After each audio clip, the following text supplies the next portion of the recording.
Hey, buenos días, mi gente. El DJ Malo. What's going on out there, you guys? We'll talk about that in chapter number 5. So, all right. Yo soy El Malo, El DJ Malo. I just want you to know we got a lot of music coming out, man. For those of you who don't know me, man, I've been in the game for quite a long time. I just never put my shit out there for a lot of reasons, and this is what we're talking about here. Why it took me so long to get to where I'm at, and you know what the fuck? I mean, really, what the fuck? And it's a long story, and so we're gonna go through all of that. And so as we go through this, I just want to remind you that, hey, man, support a nigga here, man. I gotta eat too, so buy some of my products, some of my songs, or you know, lo que sea. Ayúdame, por favor. I ain't too proud to beg. You know, I want to do this thing full time now, and I know, and you know. People think that a record deal ain't the way it used to be, man, because records don't sell no more, you know what I'm saying?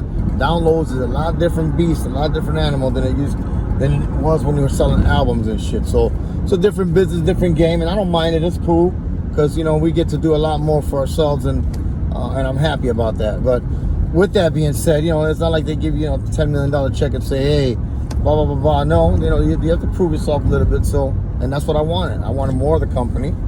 Than less than money up front, and then you don't have shit. And we talk about that shit for those of y'all who are looking to get in and find ways not to get fucked. So, all right, otro conversación para otro día.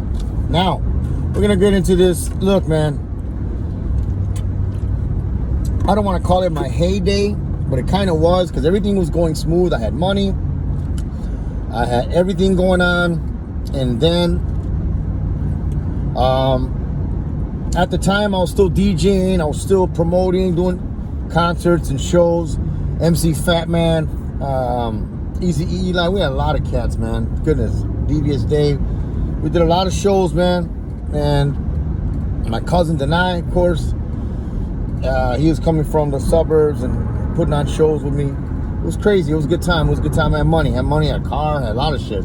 And I started hanging with these cats and doing concerts with them, and then they sat down with me and they wanted me to connect them, you know, with the nation, because they knew that I had, you know, some connections. And you know, I didn't really want to get into that shit, but you know, they the way they do it, it was a real vulnerable time. And oh man, and you know, I was partying with them and shit for days, you know, every night. You know, that's how they live and shit. You start to live like that, and I was up all night, and at the time I couldn't get an apartment because I was underage and didn't have a job, and so I'm still with my mom, you know, and geeked till fucking 5 in the morning. She's wondering why the fuck I'm looking out the window and pacing and paranoid, and man, it was a rough life, man, you know.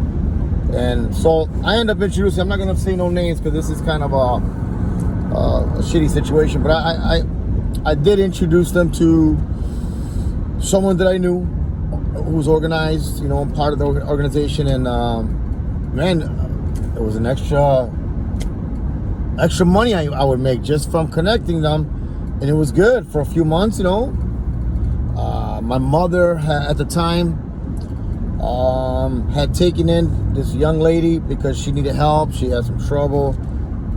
She's part of a gang and got her ass kicked, windows broken, whatever the fuck, and my mother took her in, and me, the dirty motherfucker that I was, hey, you know, I ended up in them panties, and next thing you know, the girl got pregnant, and I was like, oh shit, man, I didn't have no kids at the time, and I didn't have a desire to have kids, but you know what, that's on la cosa, and you know what, it made me change in a lot of different ways, man, but it takes time for you to recognize, kind of like what Steve Jobs has said, you know, you got to believe that those dots are going to connect in front of you, man. If you don't believe that they're going to connect, then you're not doing the right thing, you're not going the right direction. So, you know, at that time, I was in music and all. I wanted to do more hip-hop. The house thing wasn't for me. And me and DJ Jumpin' Joe, you know, we were planning on doing something, leaving so we can do something, you know, somewhere else. Chicago wasn't going to have it.